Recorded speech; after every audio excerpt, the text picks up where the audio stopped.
warahmatullahi wabarakatuh. Alhamdulillahirabbil alamin, alhamdulillahilladzi khalaqal mauta wal hayata liyabluwakum ayyukum ahsanu amala, wassalatu wassalamu ala sayyidina Muhammadin wa ala alihi washabbihi wasallam ajma'in. Qalu subhanaka la ilma lana illa ma 'allamtana innaka antal alimul hakim. Hasbunallahu wa ni'mal wakil wa la haula wa la quwwata illa billahil aliyyil azim. Qala Allah ta'ala fil Qur'an, bismillahirrahmanirrahim, kullu nafsin dha'iqatul maut. ثم قال النبي صلى الله عليه وسلم في كتاب الحديث وكفى بالموت واعظا. صدق الله وصدق رسوله النبiyul karim.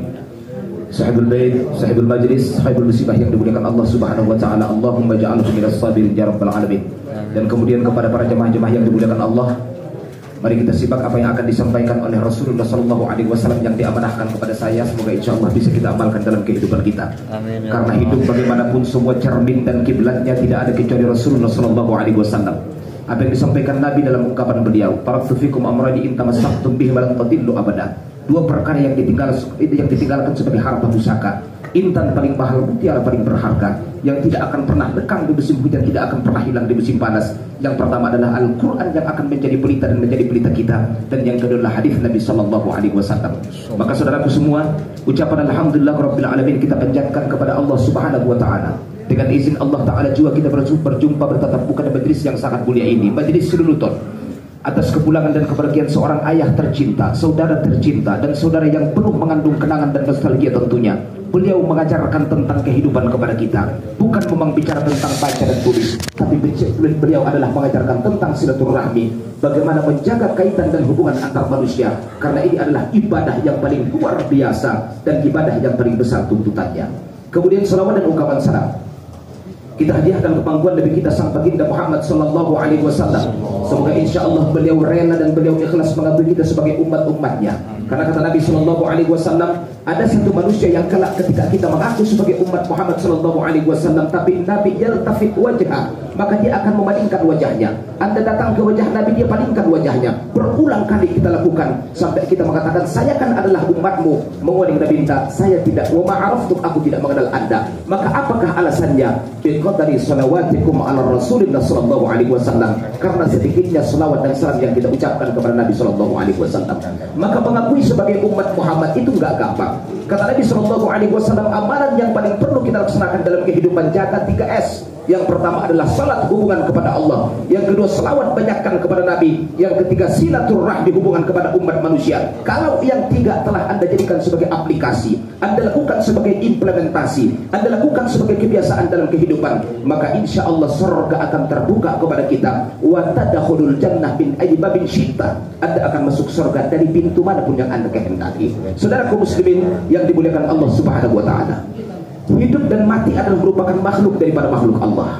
Sebagaimana Allah Ta'ala menciptakan langit dan bumi, di dalamnya berbagai nuansa manusia dan makhluk-makhluknya. Setiap Allah menciptakan segala sesuatu, di balik belakangnya ada yang kontroversi, ada yang antonim, semua berlawan-lawanan. Kalau yang cantik adalah tidak cantik, kalau yang hitam adalah putih, kalau kehidupan adalah kematian, kalau duka adalah suka, kalau ketawa adalah bahagia. Semua adalah merupakan ciptaan Allah Subhanahu wa taala. Namun apapun saudara kaum muslimin, janji yang tidak akan pernah bisa kita elakkan, janji yang pasti akan Allah Ta'ala tunaikan kepada umat manusia. Kullu nafsin dha'iqatul maut. Setiap yang bernafas dalam kehidupan, semua akan kembali kepada Allah Subhanahu wa taala. Allah sedang menepati sebuah janji. Karena Allah berfirman dalam Al-Qur'an, "Minha khalaqnakum wa fiha nu'idukum wa minha nukhrijukum taratan ukhra." Dari tanah kita Allah Ta'ala ciptakan, hidup di atas tanah, kelak akan dikembalikan ke dalam tanah, dan cikal bakal idza bu'thira ma fil qubur, dibangkitkan dari kubur, artinya dari tanah juga, dan akan dihalau menghadap Allah Subhanahu wa taala. Tapi kata sang baginda Muhammad yang paling luar biasa, saudaraku, ada dua macam. Semua manusia akan dihitung amal ibadahnya. Hitam putih akan Allah Ta'ala hitung, baik jahat akan Allah Ta'ala hitung, miskin kaya akan Allah Ta'ala hitung. Tapi ada segolongan umat manusia dari umat Muhammad, mereka itu gak ada hisab, mereka itu gak ada mizan, mereka itu gak ada siratal mustaqim, mereka tidak akan melihat jahannam. Sampai para malaikat tangling dan bingung melihat segolongan umat manusia ini. Ternyata begitu Allah bangkitkan dari kubur, mereka Allah Ta'ala berikan sayap sebagaimana dijelaskan dalam kitab Kifayatul Azkiya ala Tariqatil Auliya karangan Abu Bakar Ad-Dimyati. Maka mereka Allah kasih sayap sehingga hisabnya dilewati. Siratal mustaqimnya naik dilewati, jahannamnya dilewati, dan mereka sambil minum jus al-fukat di dalam sorga. Malaikat pun datang berkerumun kepada mereka. Siapakah anda sebenarnya? Apakah anda melihat hisab? Mereka mengatakan, wa ma ra'ayna hisaban, kami tidak melihat hisab. Apakah anda melihat siratal mustaqim? Wa ma ra'ayna siratal mustaqim. Apakah anda melihat jahannam? Wa ma ra'ayna jahannama. Wa min ummati man antum, umat siapakah anda? Mereka mengatakan, nahnu ta'ifatun min ummati Muhammadin sallallahu alaihi wasallam. Kami adalah segolongan umat Muhammad yang dibangkitkan dari kubur, diberikan Allah Ta'ala sayap, sehingga hisabnya Allah lewati, semua siratal mustaqimnya Allah lewati. Mereka tenang dalam surga, manusia masih sibuk dalam penghitungan saudara kaum muslimin. Padahal bisa kita bayangkan dalam kitab Nurul Zallam, karangan Syekh Ahmad Al-Mansuki mengatakan, perjalanan manusia dari kuburnya menuju hisab itu ada 7 kampung yang dilewati saudaraku. Setiap kampung perjalanan 10.000 tahun, maka hitung 7 kali 10.000, 70.000 tahun. Itu baru satu tahapan. Penantian menuju hisab dan timbangan 70.000 tahun. Dan siratal mustaqim yang digambarkan dalam kitab Tahqiqul Maqam ila Kifayatil Awam dikatakan, itu adalah lebih halus dibanding belah 7 adalah rambut, dan lebih tajam daripada mata pedang. Itu perjalanan 7 kampung. Setiap kampung saudara kaum muslimin perjalanan selama 10.000 tahun, berarti 70.000 tahun Anda baru tahu di mana pinggiran sorga dan di mana ujung dari siratal mustaqim. Tapi 2 golongan yang ini, mereka sampai membuat malaikat berkerumun pangling melihat mereka. Mereka Allah kasih sayap dari kubur langsung menuju surganya Allah. Tidak ada hisab, tidak ada sirat, tidak ada apa-apa. Siapakah mereka? Sampai malaikat bertanya. Mereka mengatakan khaslatani, 2 perkara yang membuat kami sampai kepada makom yang sangat luar biasa ini. Yang pertama adalah idza khalawna fanastahi an na'sihi. Ketika kami bersepi, ketika Allah Ta'ala uji kami dengan malapetaka dan bencananya, kami malu untuk tidak sabar kepada Allah. Kami malu untuk tidak tabah dalam menghadapinya. Kami malu untuk tidak menghargai setiap ujian Allah Subhanahu wa Ta'ala. Karena kami tahu rezeki Allah berikan, Dia punya hak untuk mengambilnya kembali. Kami tahu kehidupan Allah berikan, Dia juga punya kebetulan akan menjemput kami. Kami malu untuk tidak sabar. Orang seperti ini insya Allah, begitu Allah bangkitkan, maka Allah berikan sayap, langsung masuk ke dalam surga. Hisab siratal mustaqim semua lewat saudara kaum muslimin. Maka ujian kita paling besar adalah, kalau orang menjadi kaya, semua siap untuk jadi kaya. Tapi kalau Allah uji dengan kemiskinan, semua belum tentu siap untuk jadi miskin. Kalau Allah beri kehidupan, semua siap untuk punya kehidupan. Tapi kalau Allah berikan sebuah kematian sebagai tantangan kehidupan, semua bisa merengek karena tidak bisa menghadapi saudara. Maka as-sabru 'inda sadamatil ula dalam kitab Bukhari. Anda sabar ketika menghadapi ujian yang pertama saudara kaum muslimin. Makanya ini yang paling luar biasa. Jadi kalau dalam agama ada rumus untuk berdampingan dengan Rasulullah, maka peliharalah anak yatim. Maka dalam agama ada rumus untuk hidup dengan Allah, maka sabarlah menghadapi setiap ujian yang Allah timpakan kepada kita. Namanya innallaha ma'as sabirin. Tinggal kita pilih dalam surah Al-Waqiah ada 2 kelas.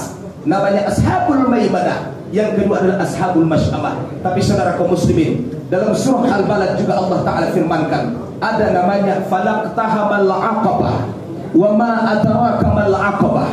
Sesungguhnya jalan terjal penuh jurang, dakian yang sangat luar biasa. Itu beberapa perkara kata Allah Subhanahu wa Ta'ala, falaqtahamal aqabah wa ma adraka mal aqabah. Yang banyak manusia runtuh di dalamnya adalah, pertama fakku raqabah. Apa itu fakku raqabah? Terbuka hati setiap menghadapi ujian dan ikut meringankan beban orang-orang yang sedang ditimpa oleh ujian saudara. Ini yang paling susah, karena hidup mengajarkan tentang egois. Hidup mengajarkan tentang bagaimana untuk memiliki secara pribadi. Tapi Islam mengajarkan kepada kita alangkah indahnya berbagi saudara kaum muslimin. Maka yang paling luar biasa dalam hidup ini adalah saat kita mampu bahagia ketika menangis, saat kita harus tersenyum ketika dalam keadaan gundah gulana. Kalau ada yang lucu, Anda tertawa, itu hukum biasa Pak. Tapi ketika Anda kehilangan seorang anak, Anda mampu tertawa, ini hukum yang paling luar biasa. Maka kita belajar bagaimana kesabaran dalam Al-Quran. Contoh sabar yang paling luar biasa, wa wajadana sabira fani'mal 'abdu wa innahu awwabun.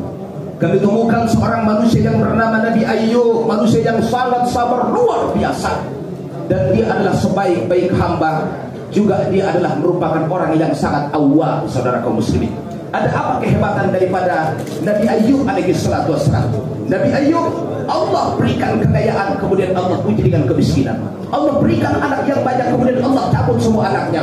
Yang paling luar biasa, Allah timpakan penyakit kepada beliau, dan malaikat sampai keberatan, sampai malaikat katakan kepada Nabi Ayub, minta saja sama Allah, kamu ini kan seorang Rasulullah, kamu kan seorang kekasih Allah, kamu kalau minta pasti akan dikabul Allah. Tapi Nabi Ayubnya bilang, saya malu, saya terlalu lama sehat, saya terlalu lama kaya, saya terlalu lama dalam keadaan lapang, saya terlalu lama dalam menerima nikmat Allah. Masa baru setahun 2 tahun dapat ujian dari Allah, saya harus berhujjah, saya harus keberatan dengan apa yang Allah limpahkan. Saudara kaum muslimin, Nabi Ayub, apakah doa Nabi Ayub alaihi salatu wassalam? Tuhanku, biarkan penyakit melahap tubuhku.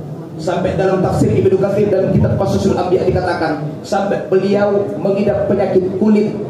Meskipun ini adalah sejarah yang akan menjadi peringatan kepada kita, dan penyakit kulit yang betapa sangat menakutkan, beliau diasingkan saudara.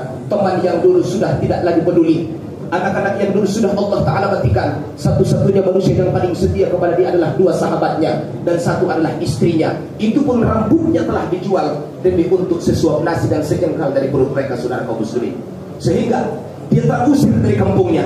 Namun yang dia minta, Tuhanku berikan kepadaku 1 permintaan, boleh penyakit melahap tubuhku dari ujung kaki sampai ujung rambutku, melainkan 2 yang ku minta. 1, jangan sampai kena lisanku, dilangku. Yang kedua, jangan kena hatiku. Kenapa? Sebab dengan lisanku aku bisa berzikir terhadap asbabu, dan dengan hatiku aku bisa zikir qalbi kepadamu. Maka lisan adalah bukti keikhlasan saudara kaum muslimin. Makanya kita belajar tauhid. Coba kenapa kalimat la ilaha illallah dinamakan dengan kalimatul ikhlas? Kenapa kalimat la ilaha illallah dinamakan dengan kalimatul ikhlas? Betapa banyaknya ayat Al-Quran yang berjumlah 6.666 ayat, tapi yang dinamakan ayat atau dinamakan dengan kalimatul ikhlas cuma kalimat la ilaha illallah. Ini berangkat dari permintaan Nabi Ayub. Karena orang ikhlas itu gak banyak ngomong. Orang ikhlas itu gak banyak ngomel. Orang ikhlas itu gak banyak bicara. Satu-satunya kalimat yang tidak membutuhkan gerak bibir dalam mengucapkannya cuma kalimat la ilaha illallah. Bibir kita dibuang sekalipun, akan tetap bisa terucap la ilaha illallah. Maka orang ikhlas hidupnya gak pakai bibir. Itu dari cerita Nabi Ayub alaihi salatu wassalam. Siapakah beliau? Ni'mal abadu wa innahu awwabun. Beliau adalah sebaik-baik, senikmat, seindah-indah seorang hamba, dan dia adalah orang yang sangat awam. Kita belajar tentang sabar kepada beliau. Maka semoga insya Allah para ahli musibah yang sedang Allah Ta'ala uji, yang sedang Allah Ta'ala timpakan cobaan dan ujian saudara kaum muslimin, Allah punya pandangan kepada kita. Dalam hadis Nabi disampaikan, idza ahabballahu la'abada ibadalahu liyusma' tadarru'ah. Ketika Allah cinta kepada seorang hamba, dia akan pukul dengan ujiannya. Karena Allah menginginkan desahan tangis dari Anda, tetesan air mata yang membasahi pipi Anda.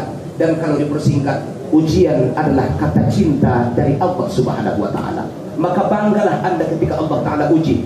Justru yang mengkhawatirkan ketika nggak pernah Allah Ta'ala uji seperti Fir'aun, yang sekali Allah uji, Allah tenggelamkan di Laut Merah. Ketika Anda tidak pernah sakit, Anda tidak pernah kehilangan, anggap saja Allah sedang melupakan Anda, saudara kaum muslimin. Maka ujian ini bumbu dalam kehidupan. Ujian ini pasangan daripada kehidupan. Ujian ini jodoh daripada kehidupan. Dan kontrak kita di hadapan Allah, saudara kaum muslimin, ketika di alam kandungan, qalu bala syahidana, tentunya supaya Allah, maksudnya engkaulah Tuhan kami, dan kontraknya komplit. Wabarakatuh ceramah. Menurut ceramah, Assalamualaikum warahmatullahi wabarakatuh.